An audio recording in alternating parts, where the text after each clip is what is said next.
Hello, welcome to the Cato Institute in Washington, D.C. I'm Kat Murthy. I'm the digital marketing manager here at Cato, and you are at our new media lunch, a regular series highlighting the intersection between tech, social media, and liberty. Our panelists here today will be discussing the policy and privacy concerns surrounding filming active duty police officers, as well as touching upon on-body camera programs and what those could potentially do to mitigate the problems of police misconduct. For those of you in our online audience and watching on C-SPAN today, our hashtag is #NewMediaLunch if you would like to tweet in questions. Otherwise, for those of you in the audience, we will be taking them at the end of the panel. With no further ado, I'd like to introduce our first speaker here today, Steve Silverman. Steve is the founder and executive director of the FlexYourRights organization, and he's also a Cato internship alum. He's the creator of the immensely popular educational movies, Busted, The Citizen's Guide to Surviving Police Encounters, and more recently, 10 Rules for Dealing with Police. In addition to self-distributing more than 35,000 DVDs, the FlexYourRights YouTube channel has seen over 35 million views. Steve? Thank you, Kat, and I appreciate it. How many of you have seen the movie The Matrix?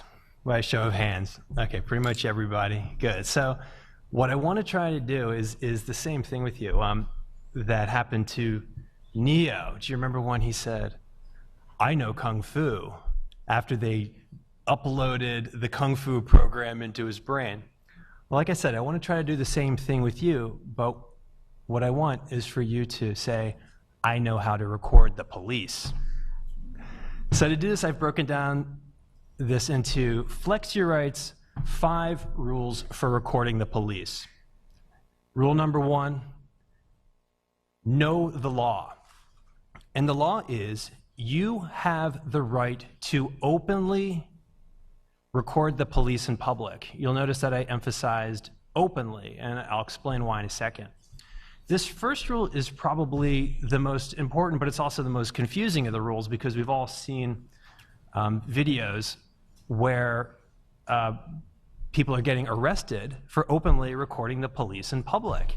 And we see these, every day of police intimidating people or even arresting people who do nothing more than film the police. And this is happening despite the fact that every state and federal circuit court to rule on this question has concluded that filming the police in public is First Amendment protected activity. But some of you might ask, well, what about the 12 or so states that have what are called all-party consent laws that require all parties to agree to be recorded? Well, we have good news here because the courts in these states have ruled that those laws do not apply to citizens who are openly recording the police in public. So the most obvious and effective way to avoid running afoul of these all-party consent laws is to use your camera like you are a reporter, not like you're a spy. So you want to be always openly recording. Some of you who know a little bit about these laws might be saying, well, wait a second. What about Massachusetts and Illinois? These are 2 states that have statutes on their book that make it illegal to record the police in public. Again, there's good news here, because in 2011, the First Circuit Court of Appeals covering Massachusetts declared their law to be unconstitutional. Soon afterwards, in 2012, the Seventh Circuit Court of Appeals covering Illinois did the exact same thing. So those laws have been invalidated. Therefore, in the United States, citizens always have the right to openly record the police in public. So, if you're recording the police and police tell you to put your camera away, that is an unlawful order. So in this situation, I would argue that it is okay to inform the police of your law by saying something like, "Officer, I'm familiar with the law, but the courts have ruled that it doesn't apply to recording on-duty police." I generally don't advise in favor of educating the police about the law in other sorts of encounters. They generally do not appreciate that. But in this situation, I think it is advisable. Rule number 2, know your technology. How many of you have a smartphone on you right now? By a show of smartphones. I think that's pretty much most everybody here, and that is great. Now, how many of you who have a smartphone passcode protect your phone? Or actually, most of you, well, who of you here does not passcode protect your phone? You shouldn't admit to that. No, it's okay. But you can easily secure it by installing a passcode protection. I highly recommend it. The Supreme Court recently passed a very excellent ruling requiring police to obtain a warrant before searching your smartphone. But in the meantime, it's always a good idea to keep it locked down because sometimes police don't get the memo right away. Now, how many of you have a streaming video recording app on the home screen of your smartphone? Really? We got like 3, 4, 5? That's fantastic. Now, for those of you who don't have this, I'm going to show you right now the benefits of keeping a streaming video app on your home screen. Right now, I'm unlocking my secret passcode. I am tapping the Bamboozer streaming video recording app. I don't work from Bamboozer, but right now they have the best streaming video recording app out there, and I'm now streaming you all live to an offsite server. Now, the benefit of this for when you are recording the police is that if a police officer unlawfully tries to snatch, confiscate, or destroy your smartphone, what you have recorded up until that moment will be saved securely off-site. Also, if you use Bamboozer or another live streaming video recording app, Bamboozer in particular has a neat feature where if you tap the sleep button, what happens is your screen goes blank. And this can add additional security and protection for your data because the passcode, it goes to sleep, but if they try to unlock it, if they turn it on, they're going to get a passcode. And of course, you're not going to give them your passcode, and they're not going to be able to get into and delete your recordings, which is an extra layer of protection.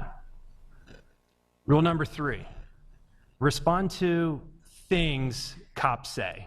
C-SPAN is here, so I'll just keep it as things cops say. For example, cops might say, if you are, for example, recording an arrest that's happening, you're a witness, suddenly you might see a situation where one of the police officers will break off from that and will suddenly approach you and say, hey, buddy, what are you doing? Well, sometimes people make the mistake of responding with something like, officer, I'm recording you to make sure you're doing your job right. Or I'm recording you because I don't trust the police. There's a better way to say this. I think a better way to approach this less confrontationally is to say something like, officer, I'm not interfering. I'm asserting my First Amendment right to record. You're being documented and recorded off-site. That's why it's a good idea to use a live streaming video recorder.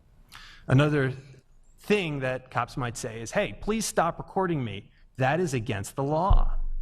And police who are in those 12 states with all-party consent laws might actually use this misunderstanding of the law in order to try to get you to stop recording. And in this situation, again, I think it's okay to say something like, officer, I'm familiar with the law, but the courts have ruled that the law doesn't apply to recording on-duty police.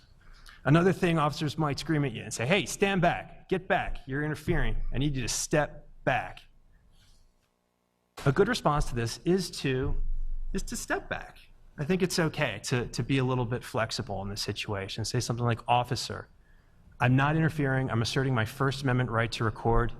It's for my safety and for yours. Rule number 4, do not point your camera at the police like it's a gun, like this. I've seen lots of videos where people kind of get aggressive and they shove it in their face like this. I don't think it's a really good idea. I think a better way to do it, and also you can avoid that vertical video syndrome that you might see in some videos that people post online where you see the black borders and it's really ugly and it looks like you're looking at the video through like a crack in a door. Make sure you go horizontal. And I think it's a good idea to record like this.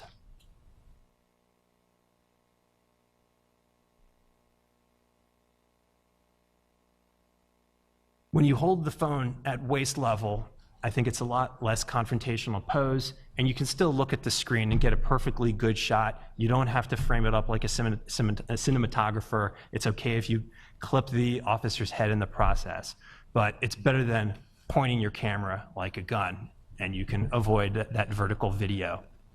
Rule number 5, final rule. Prepare to be arrested. I've been telling you the whole time basically how this is perfectly legal behavior, and yet if you are brave enough to record the police, you must look at this activity as a potential act of civil disobedience that can lead to your arrest. Now, it's troubling that citizens who are not breaking the law should prepare to be arrested, but if the officer says, shut it off or I will arrest you, you should take the officer at his or her word. At this point, it's entirely up to you if you want to continue testing the boundaries of free speech and risk arrest. You may comply by saying something like, officer, okay, I'm turning the camera off, but under protest. Or, if you keep recording, brace yourself for arrest. If you're recording with Bamboozer, for example, hit the sleep button to prevent police from deleting your footage that is now stored off-site. Do not physically resist. And as with any arrest, you have the right to remain silent until you speak with a lawyer. You should use this right by shutting up. Keep calm and be confident that any frivolous charges against you will almost certainly be dropped, and you will have preserved video evidence of an illegal arrest that might become the basis of a potentially lucrative lawsuit. But more importantly than that, your brave stand could help change the way police treat other citizens who assert their First Amendment right to record police. So congratulations, you've all been upgraded. You now know how to record the police. Okay, thank you, Steve. Our next presenter here today is Jonathan Blanks. Jonathan is a research